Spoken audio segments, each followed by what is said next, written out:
Sur terre, dans les airs et en mer Baltique et mer de Barents. Les manœuvres militaires conjointes entre Russie et Bélarus ont commencé.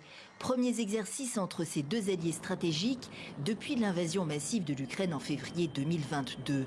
Des tests prévus notamment, selon Minsk, sur l'utilisation potentielle d'armes nucléaires et du missile hypersonique russe Oreshnik. Le tout sous les yeux inquiets des Occidentaux, notamment des voisins baltes et polonais.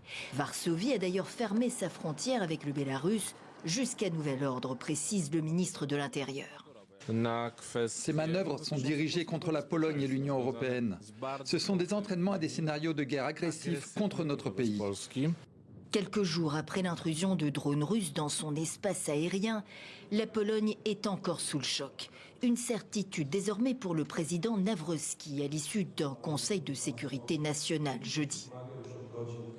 Si quelqu'un avait des doutes sur le fait que la Pologne fait directement face à une guerre hybride depuis 4 ans, je pense que depuis le 10 septembre 2025, il peut enfin arrêter de douter.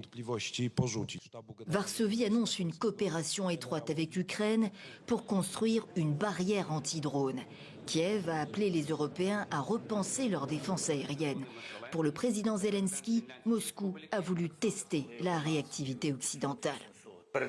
D'abord, la Russie a voulu voir ce qu'il se passerait, à quoi les alliés étaient préparés, à quoi l'OTAN est préparée, politiquement et concrètement.